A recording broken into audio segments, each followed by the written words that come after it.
Hi, this is Scott Garibay, and today I want to talk about Vivek Ramaswamy, and I want to talk about how do we get him to be president in 2024, to be the 2024 U.S. president.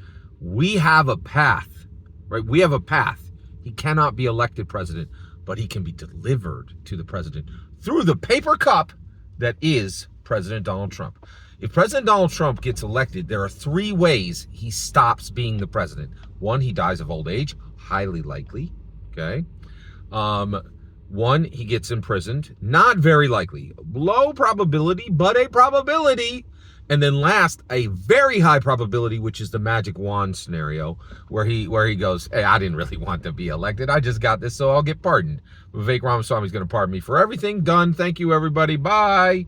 So if President Donald Trump gets elected as president, there's almost no possibility he actually serves as president. But so that means his VP is more important than any VP in the history of the U.S., in the 246-year history of America, right? So we have got to get Vivek Ramaswamy to be President Donald Trump's vice president, right? That cannot be done with money. We have a problem that cannot be achieved with money, right? So what do we do to get him there? It's a hard answer. So one, I've already given you one thing we can do. Say his name everywhere. Vivek Ramaswamy is on your lips at all times in all appropriate places, right? It's appropriate for me to discuss Vivek Ramaswamy on YouTube. They gave a space for it. I'm using it. I'm talking about Vivek globally. I'm carrying his banner, and you need to be doing it too. On every social media you can. Say it in a winsome way. Say it in a loving way, say it in a respectful way, but get his name out there, okay? But that might not be enough. Like, this is going to be hard. This is going to be hard. It's going to be a heavy lift, okay? So what do we do to get him there? It's tough, right? So we have one man who we need to make one decision. We need President Donald Trump to accept his role as paper cup president. He's not going to be president. He's just going to deliver us the real president. Right? The best president America's ever had, Vivek Ramaswamy, okay?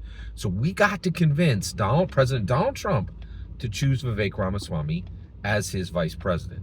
That is going to be outrageously difficult, very hard, okay?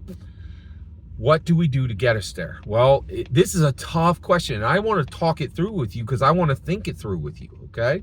These are my thoughts. You give me your thoughts in the comments below. Here we go. So one, usually, if you need to get somebody to do something, that is transactional. It's usually very easy, okay? So what do? You determine what they want and you give it to them. That's where we have a problem, right? What does President Donald Trump want? Who knows? Who knows? Oh, I hear you. Scott, he wants money, right? Well, first of all, we can't give him that for vice presidency. It would not be legal. And Vivek Ramaswamy's supporters aren't in a position to gather up some funds. And we can't do that. We can't give money to make Vivek Ramaswamy the president. So Donald Trump does want money, no question. But we can't do that. That's not a path to it, right? So what else does he want? Well, the other thing he wants, I think, and he is the same as every other president in this way. I think Trump is going to start thinking about his legacy. Every president starts thinking about their legacy at some point, right? Does Vivek Ramaswamy help his legacy? It's a good question. I'll tell you right now, the people they're talking about do not, right? It ain't gonna help Donald Trump's legacy to pick Tulsi Gabbard, certainly. Have you heard this nonsense about Tucker Carlson as VP? That's about the worst idea I ever heard in my life. That is a really bad idea. So I do think Vivek will help from a legacy perspective. So that's the issue, right? I just watched Mission Impossible: Dead Reckoning. Fantastic film.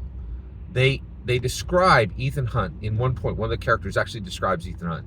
He says he is a mind-reading, shape-shifting incarnation of chaos. That is Donald Trump, okay?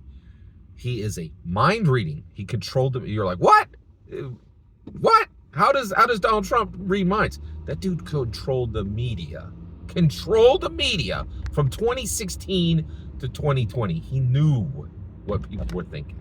He is a mind reading, shape-shifting. You know what I mean when I say he's shape-shifting.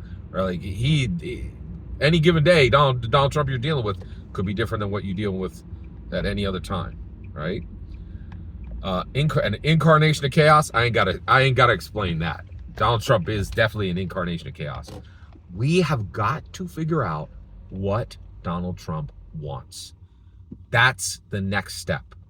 And it ain't gonna be easy. It ain't gonna be easy because he's an ex-president, right? And he got everything he needs pretty much. But we got to figure it out. Every single word you just heard is my humble opinion. It's barely important. What's really important is when I hear your humble opinion. When you get in the comments and send your traffic, please consider liking and subscribing and have a wonderful millennium.